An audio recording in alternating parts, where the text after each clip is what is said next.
Hello everyone, my name is Lowko and welcome back to a professional match of StarCraft 2. Now supposedly today it's time for something special. After this game was played during DreamHack Summer, about a dozen of you reached out right away and mentioned that if I didn't see this Protoss versus Protoss, I really should go ahead and check it out. Because apparently it's one of the greatest games of PvP that has ever been played. PvP obviously meaning Protoss versus Protoss. Now, I don't know if it's gonna live up to those expectations, okay? I don't know if it's gonna live up to the hype, but I am really excited to find out what this game is all about now that the replay pack of this tournament has finally been released. In case you want to go ahead and check out some of the replays yourself as well, I did just retweet it on Twitter, so you can go ahead and check it out over there. But long story short, I think we should be in for a treat. I mean, it is a Protoss versus Protoss, right? So the thing is, Protoss versus Protoss until very recently was kind of considered to be the ugly ducklings of the StarCraft 2 matchups. Most of the time when people recommend games to me, it's Terran versus Zerg, or Protoss versus Zerg, or Terran versus Protoss, or maybe the occasional TVT. Both ZVZ and then also PvP are kind of considered to be, you know, the odd ones out, right? But obviously recently, especially over the last 2 years or so, we've had some amazing ZVZs. And Protoss versus Protoss, with the recent addition of that battery overcharge ability, certainly has been looking much, much better as well. Anyways, before I blabber onwards about unrelated stuff, let's go ahead and introduce the players spawning here in the top right-hand corner of Eternal Empire. From the United States of America, we have the player who's been dominating the North American StarCraft 2 scene for many, many years. And he goes by the name of Neeb. His opponent, all the way in the opposite corner with the red Protoss probes. A challenger in more than one way. This guy has been looking really, really strong, and apparently he may very well be the next big thing when it comes to pro gamers from the United States. So in case you're unfamiliar with his nickname, he goes by the name of Astrea. You know one cool thing about Astrea? I actually just looked up his Wikipedia page just to get a little bit more information. His actual name is Max Angel. So his first name is Max and his surname is Angel. That is such an amazing name. Why did he even go with the name Astrea? I mean, Astrea is a great name too, don't get me wrong. But like, if my name was Max Angel, that would just be my StarCraft 2 nickname right there, man. That's that's a top tier name, right? That is a 10 out of 10 when it comes to like names that you can have. Anyways, regardless, we'll find out what this game is all about. So, the battery overcharge certainly has made defending against early game cheeses quite a bit better. Also, a little while ago, about a half year ago at this point, we saw... I think it was a half year ago. Nah. Was it last November or was it before that, actually? I'm not entirely sure. Anyways, at some point over the recent history of StarCraft 2, the energy for the hallucination spell on the sentry has also been reduced. And I'm bringing it up right now because Astrea is going for a very, very quick sentry right over here. This will allow him to scout a little bit easier what his opponent is going for. So right now, he's just about to hit 75 energy. Come on. You got the energy. Make me look good.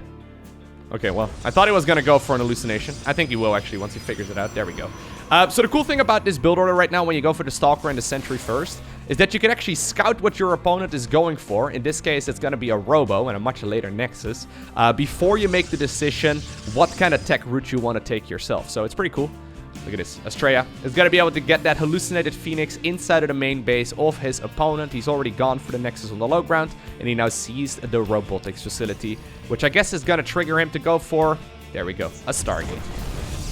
If you go, say, for example, straight into Blink Stalker, you're going to lose against Immortals, right? Or maybe you can snipe the Prism, but it's a little bit tricky to have a favorable trait there. Going for the Stargate is very helpful because you can go ahead and make, like, say, for example, an Oracle or maybe a Phoenix to get rid of those Protoss units on your side of the map pretty easily.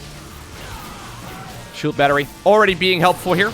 Good force field there as well. Astrea playing an excellent game up until this point. Really no mistakes whatsoever. Now Neeb coming up with the bait here.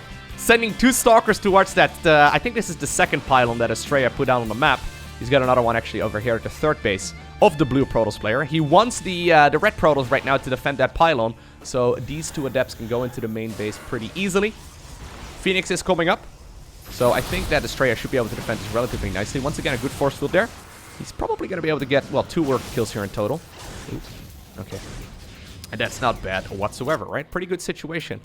So far, at the very least, for Astrea. And you can see the supply count is also reflecting it. When you go for the tech route and your opponent is going for, you know, that quick Nexus on the low ground, in this case, that's what Neeb did. he's in a little bit of trouble. Phoenix right now, a real one, is out. And that's going to chase this Prism all the way back home. He's probably going to have to recall it if he's got the energy for it, which he doesn't at this point. Maybe he can still get it out, though. Nah, this is probably a dead Prism, which is a really, really strong start right now for Astrea. And he's going to build on this by going for the third Nexus already. So in the past, I mean, I'll be honest with you guys. I haven't seen that much Protoss versus Protoss over the last half year or so. Most of the time because the games kind of have a tendency to end at like the 3-minute mark. And, you know, there's so much cheese going on that while the occasional great game was being played, most of them were very, very mediocre at best. So in the past, a lot of Protoss players would take an advantage like this, like the one that Astrea has got for himself right now. They would just plant out a bunch of gateways and then go for an all-out assault on the other side of the map. And while we did see third bases obviously coming up as well, it seems to be right now, at least with the battery overcharge change, that a lot more macro games are at the very least possible, which I like a lot. Like, I'm by no means a Protoss versus Protoss expert. I'm alright. I did once again reach Master 1 with Protoss recently, which is pretty cool, but this matchup, I mean, it's become a lot more complicated. I tried to combine the words complex and complicated at the same time. Anyways, once again, good force fields right there by Astrea. Slices off at least 2 of those Stalkers. Loses 1 right there in the process as well. Ooh, both players not having any spells like, for example, Blink available just yet. Alright, Astrea is going to recall some of the units out of there. We'll keep all of it alive as well here, other than, well, of course, the units that he lost before that. But this is important, actually. If Astrea would have also gotten the kill right there on that third Nexus, that would have been an absolute disaster here for Neeb. Astrea right now following this up here with the Twilight Council, which is just about to finish up a Blink for his opponent. But he's also going to go for the Robotics Bay here as well. So, Protoss versus Protoss, it's become a pretty good matchup when it comes to, like, defending against your opponent's stuff, right? This is the one matchup where comebacks are very viable as well because of the micro potential of some of these units. Specifically in Protoss versus Protoss, the 2 units to look for are the Blink Stalkers. So, Stalkers obviously absolutely amazing when it comes to blinking around and, you know, catching your opponent off guard and punishing mistakes and all that. But secondly, also the Disruptor. So I wouldn't be surprised if Astrea makes a Disruptor here. He could also go for Colossi, which... Okay, yeah, is actually going to be the weapon of... Oh, never mind. Okay, well, he wanted to go for Colossus initially, and then he decided to go for what's it called? The Disruptor instead. So Disruptors with the Purification Nova, very, very helpful. Now, Neeb scouts right now in the main base and sees that the Robo Bay is researching. This is the Extended Thermal Lens, which is the Colossus upgrade. So we'll see exactly what he wants to go for. Maybe he goes for like 1 Disruptor to be a little bit safer. And then he will transition here in just a little bit towards Colossus. We'll see. In the meantime, though, on the side of Neeb right now, he is going for his Robo Bay right there in the back as well. So he'll probably make a very similar switch here in just a little bit. He's mostly just trying to play catch-up, but you can see the supply counts are already starting to look very, very even. And that's about, well, one Stalker of difference right now between both of these players. Nice little snipe right there by Neeb, and that kind of, you know, evens up the score. Nicely done. It is good, though, right? To see that, like, a new player is making a splash in the StarCraft 2 pro gaming scene. I mean, for a while, and this was one of my personal worries at the very least, it was kind of just the same names over and over and over again. But recently, players like, for example, Astrea have been making a name for themselves. Clem has looked ridiculously good. Obviously, Raynor, still a relative newcomer in the StarCraft 2 scene as well. Players like Prince actually managed to qualify for the GSO Code S as well, which is really cool. So a bunch of new names are popping up. It was a little bit worrying because for a while, I mean, Maru had been the youngest player in the GSO Code S for like, I don't know, almost 10 years, which is pretty ridiculous. Regardless, here we go. Nice little bit of war, actually. Oh my god, he does blink right there. Neeb, that is on top of that Immortal. And sometimes, I mean, these battles are just number games, right? Excellent situation to be in. Now the blink was utilized there. He's going to be able to run away from that Purification Nova just barely. Neeb apparently saw an opportunity and he decided to pounce right on top of it. Snipes right there, that Disruptor as well. Excellent control so far by the player from the United States, which I just now realized is, or I realized that doesn't actually clarify anything. Ooh, nice pushback here as well, though, from Astrea, using that defender's advantage right now as well. Snipes a couple of those units, tries to chase down his opponent's army as well. And this is a bit of a strange back and forth right now, where I guess in the big picture, it is Astrea who comes out on top. That's 16 Stalkers going down on the side of Neeb versus 11 on the side of Astrea. Astrea now, though, secured the 4th base, and in the meantime, all the way up north, once again, a little bit later, Neeb is also securing his 4th base. So this entire game so far, it's Astrea taking a small risk in the early game, right? Going for a faster Nexus. But as a result, Neeb has been playing catch-up pretty much the entire time. Now, this is kind of where this game, I think, is gonna get really underway. So, both players are producing 2 Disruptors at once. That can get crazy very, very fast. Ooh.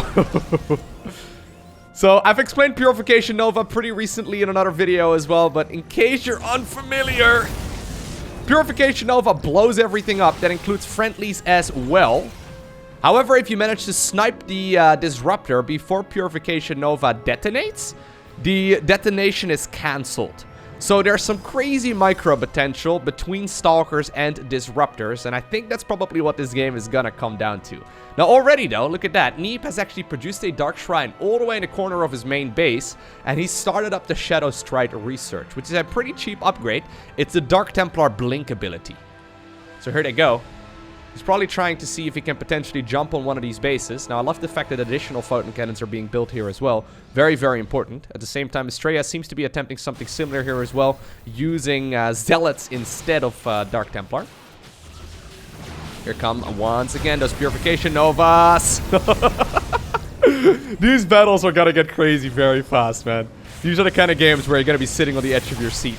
Well, I mean, there's a second pylon ready to defend against this as well. I think this should be a relatively clean defense so far, at least, for the newcomer. Can we still call him the newcomer? I mean, yeah, I guess so. I guess that's still fair. While this is all going on, though, both players are desperately trying to micro. Oof. Immortal takes a big hit, and on top of that, also a couple of those Stalkers end up going down. Even though the Dark Templars seem to be countered, they still get 12 probe kills here. At the same time, though, a lot of Zealots were warped in the top left-hand corner. Additional photon cannons, though, were built over here. I love the fact that Neeb is now also using a couple of those dank Templar for base defense. Obviously, those Zealots aren't going to be able to spot them. And, well, this is one way of killing them. There you go. Even though you can't see exactly where they're located. Well, he did have an observer up above as well. But the Purification Nova can indeed catch up very, very nicely. Alrighty, so +3 coming up for players, or for both players here already. Astrea has now also started up his own Shadow Stride ability.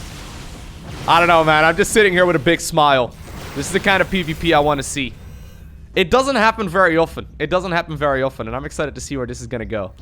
Look at the amount of Disruptors already. It's 8 versus 7. 1 in favor right here of Astrea. Well, Neeb apparently, though. He wants to force the issue. Oh god. Well, also one little caveat actually for Disruptors is that Purification Nova does not deal damage to Disruptors other than the opponents!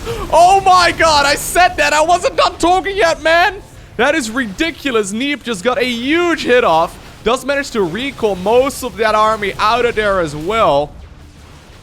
Whew, so you can blow Purification Novas on your own Disruptors, and that's cool. Not your opponents, though. as you so evidently saw.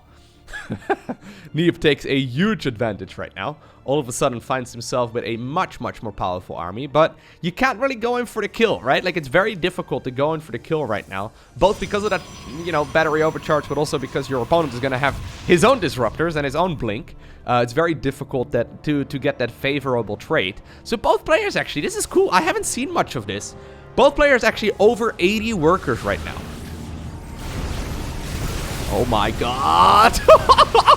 This is so nuts. Oh my god. Neeb showing us that he is certainly a very formidable micro player.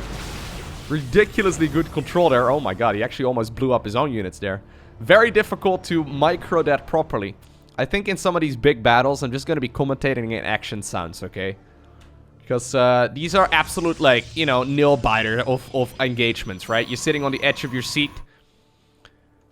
Alright. Now, what's the follow-up? Okay, so I was wondering about this. What is the late-game follow-up? Is it like Tempest? Can you go into carriers? So, Astrea right now is going for the +1 air weapons. That is huge. So, that does mean to me, at the very least, that he wants to go for that Stargate transition. He does already have a Stargate from earlier. So, we'll see what he wants to go for. But the fact that he's going +1 already, at the very least, means to me that he likes the idea of going for a big air army here eventually. Oftentimes in StarCraft 2, some of these unit compositions are superior. And then people ask, why don't players just immediately start that kind of thing up? Oh my god, hold that thought. Oh, nice hit there. Astrea actually blows up a couple of his opponent's disruptors there.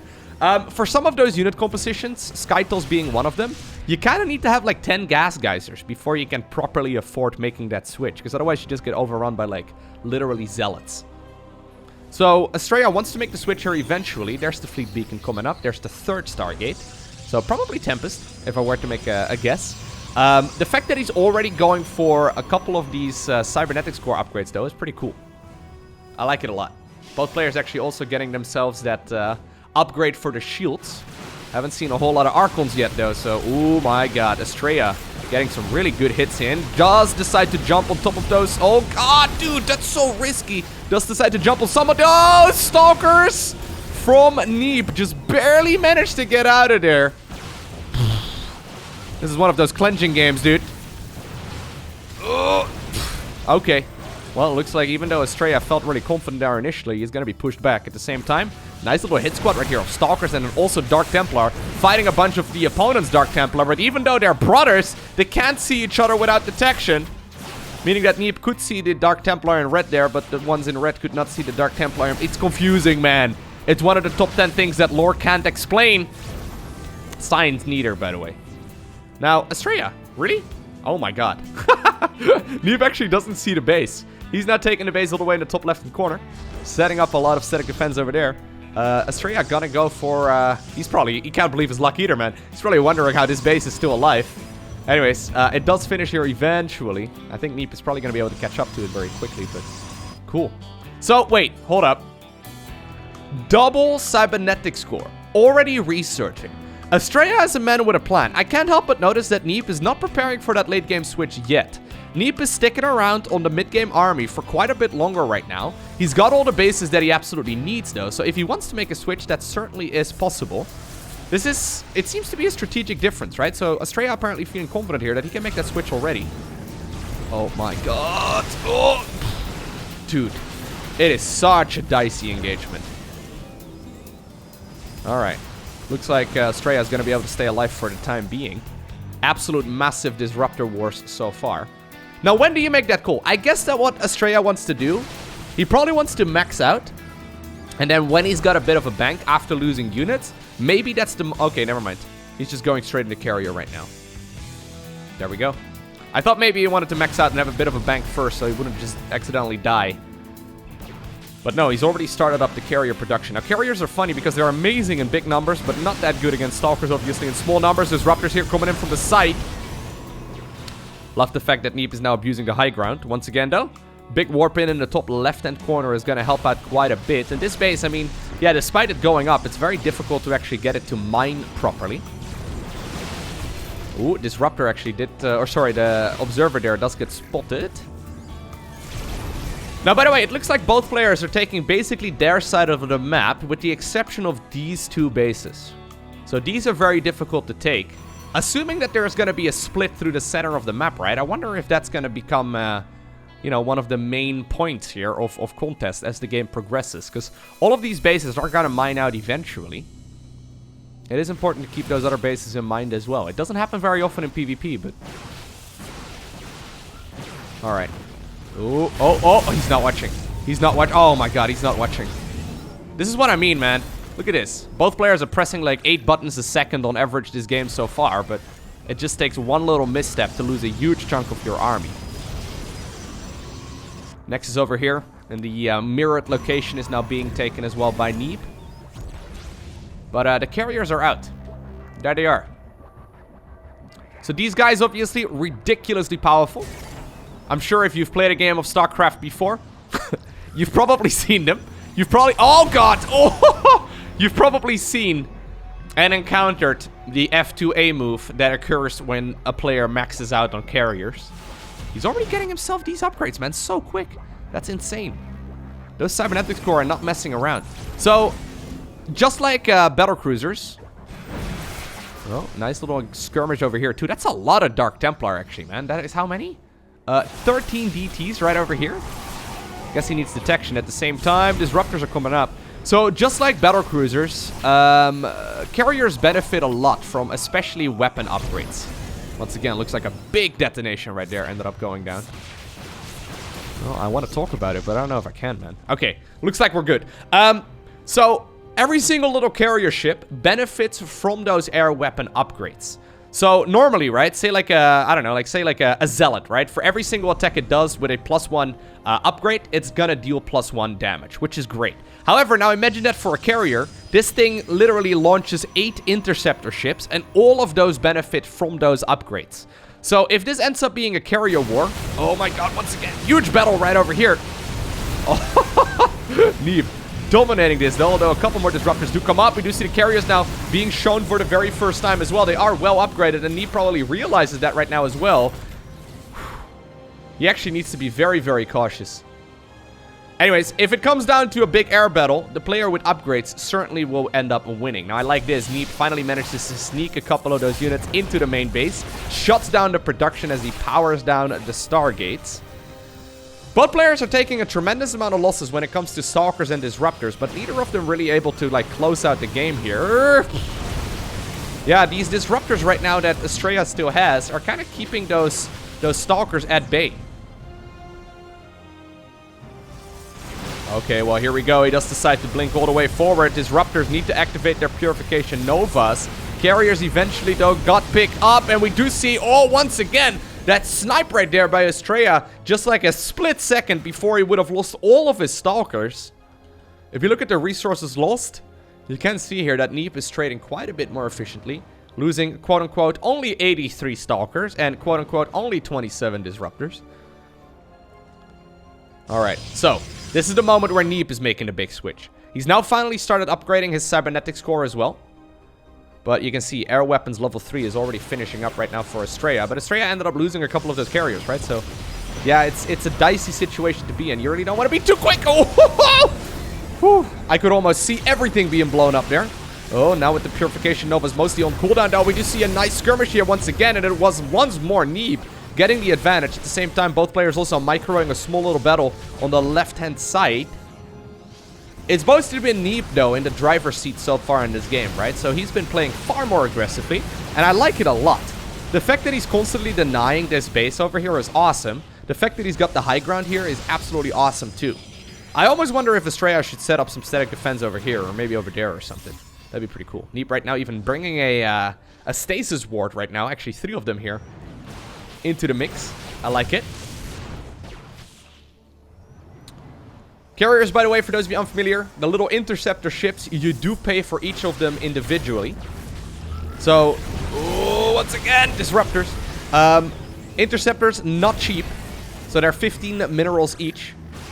But I mean, oh god, nice detonation there once again. The thing is, the carrier itself is very expensive. It requires like 1 pylon each. And then at the same time, you also got to pay for all the interceptor ships. So 1 carrier is like effectively like the most expensive unit in the game. This base over here is being acquired by Astrea, but being mined by Neeb. I love it. Astrea took the Nexus, but it was actually Neeb right now forcing the opponent away there, and he now grabs this expansion. This is very important. I actually think Neeb, or Astrea rather, needs to take control of this high ground as well. It's very, very critical that you stay on par here with your opponent's bases. It's going to be Tempest, by the way, from Neeb. I only just now realized that. So he's going Tempest, whereas the opponent for him is going for carriers.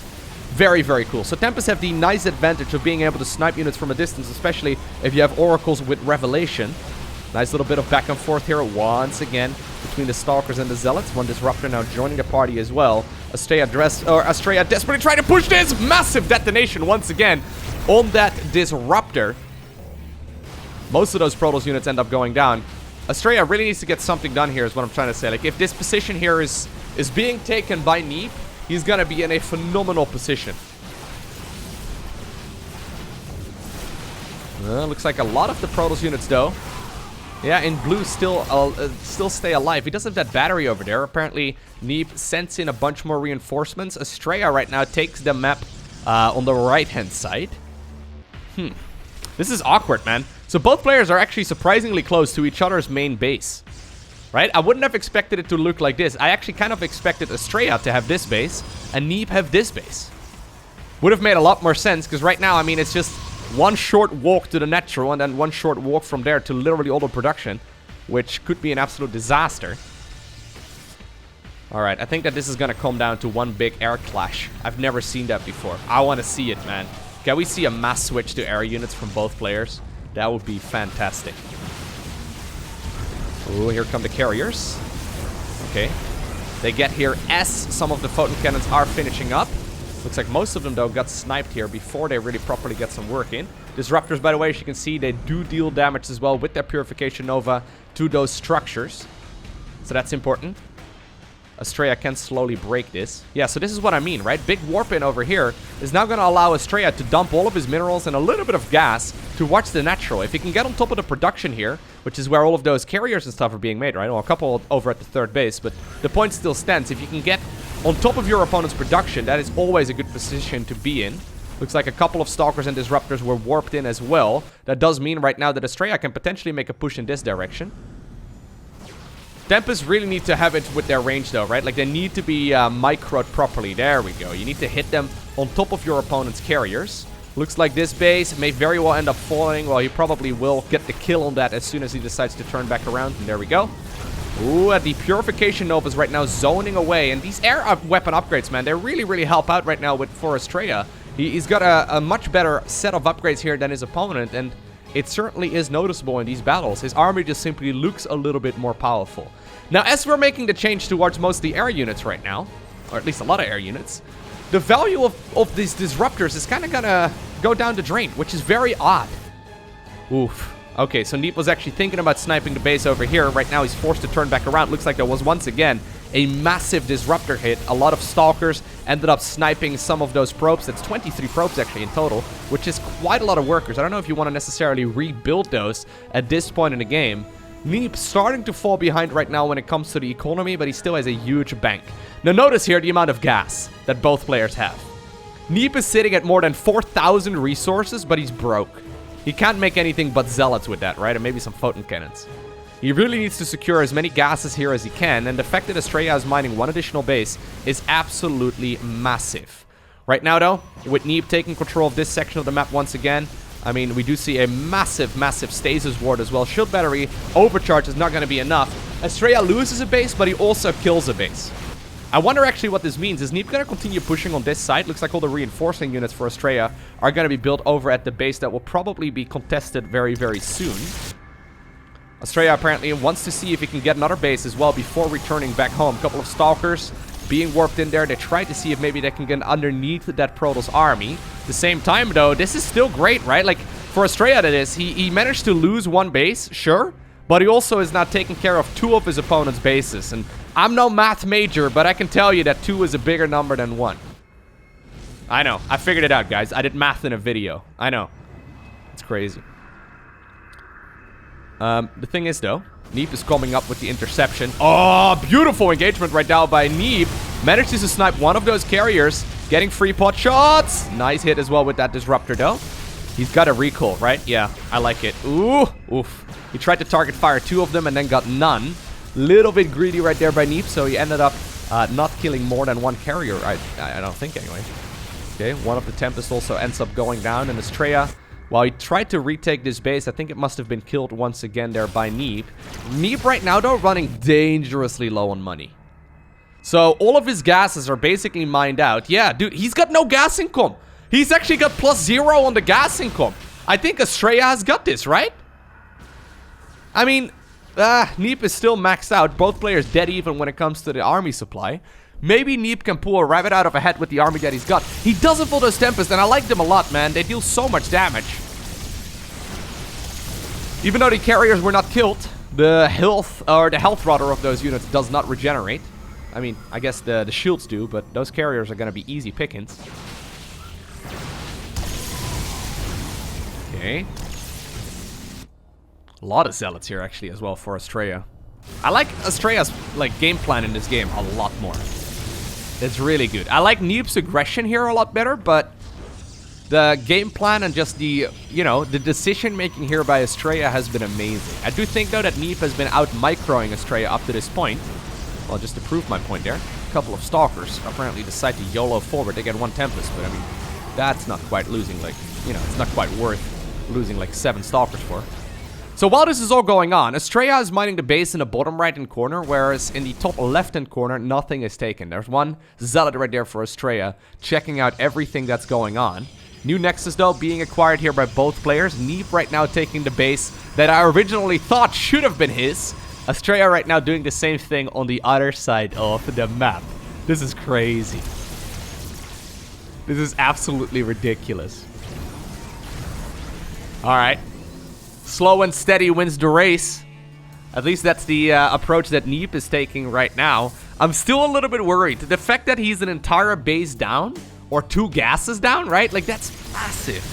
It's so huge. And actually, well, I guess with this gas right now mining again as well, not for very long. Yeah, it's an unfortunate scenario. Like, mineral income, not as important anymore, although both players actually have depleted their banks as far as that goes quite nicely as well. Yeah, Neeb only at 800 minerals. Astrea maxed out right now, but only at 400. Did warp in a ton of Zealots, though. Look at that. Zealots on the march. I don't know if I've ever seen sky battles like this before, man. I like it. This base almost not worth attacking into anymore, though. I guess it's mostly just for the positional advantage. There's no minerals or gas mining anymore over there. The Disruptors, super helpful at pushing this red Protoss army back, and also those shield batteries, amazing at just simply deterring this army to turn back around. Okay, well, this amount of Zealots, I feel like it's still the exact same amount of Zealots that we saw earlier. Okay. Neeb decided to send all of his Zealots in that direction as well. Okay. Okay. So, oh my god, dude, look at the amount of Zealots. That's so ridiculous. Yeah, since both players have no gas, there's just tons. And at this point, actually, this is bad for Astrea.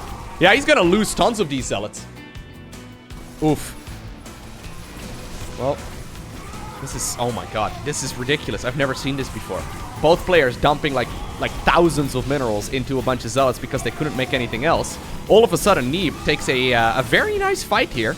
Despite the fact that there's that one shield battery. I mean, there's so many things and it can only heal one thing at once. Look at this Neeb. All of a sudden, oh my god, actually forces the carriers to be recalled in that direction. That now opens up the opportunity for Neeb to potentially push in here. What a crazy flip around. That being said, though, Astrea is still ahead when it comes to the supply count. And Zealots, obviously, I mean, not that valuable. Oh!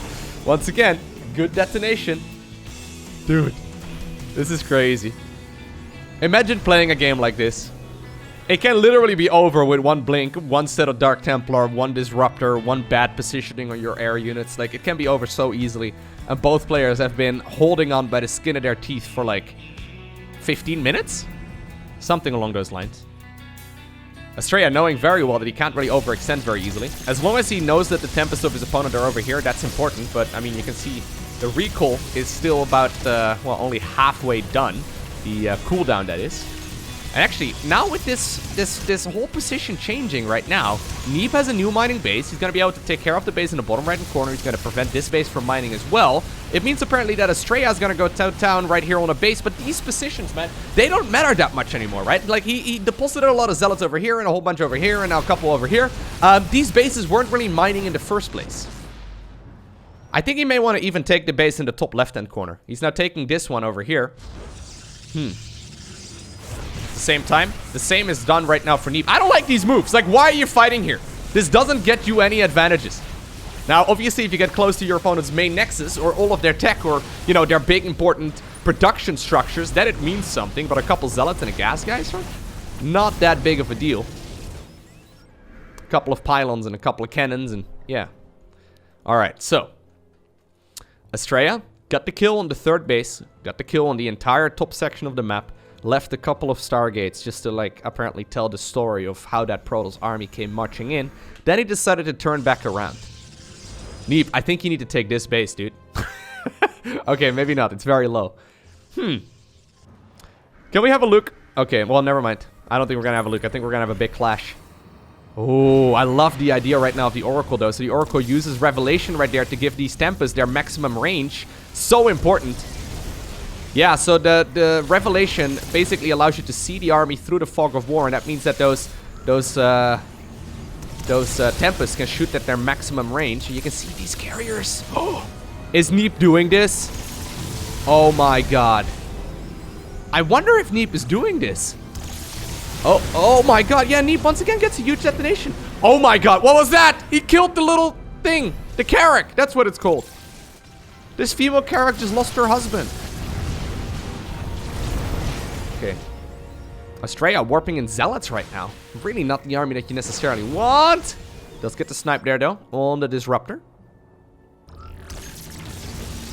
This is one purification nova right now away from being a disaster for Astrea.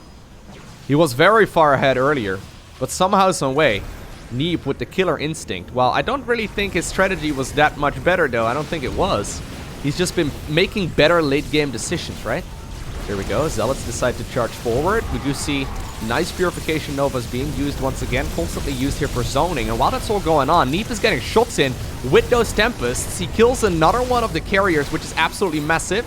Blinks forward right there, Astrea that is, on those Stalkers. Tries to pick up one of those Tempests. He does not get the kill. Based in the top left-hand corner now.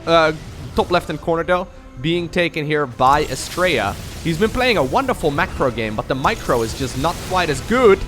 Oh, there it is. Astrea got brave, decided to blink underneath the Tempest. That was the bait that Neeb was laying for him all that time.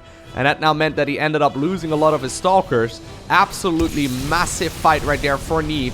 He's now going to be able to close the distance to this base. He will probably find out about the base in the top left-hand corner as well. Where are the carriers?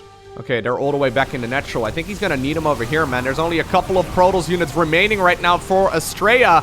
I think that this is his last stand. I think this is it. Oh my god, Neeb somehow, some way managed to claw himself back into the game. Well, I think that Astrea out-macroed him for the majority of this game. He just produced more stuff. Neeb certainly showcasing us superior micro. Once again, blinks right there at the last possible moment. And it is indeed Neeb who obtains the victory. That was awesome. Alright, yeah, so my gut feeling was indeed correct. Despite the fact that Neeb wasn't mining as much as his opponent, he lost like 10,000 resources less in the grand scheme of things throughout this game. So that eventually, despite mining a little bit less, ended up becoming his victory. So while Astrea had him out macroed, Neeb turned out to be the better micro player. Awesome. Well, I hope that you enjoyed watching this video. If you did, make sure you hit that like button down below. If you want to see more, you know what to do. Hit that subscribe button so you get notified as soon as future videos go live. A special shout out to the Patreon supporters. Thank you for your generosity. But for now, I want to thank you for watching. Have an amazing day. Don't forget to smile. And I'll see you once again in the next one.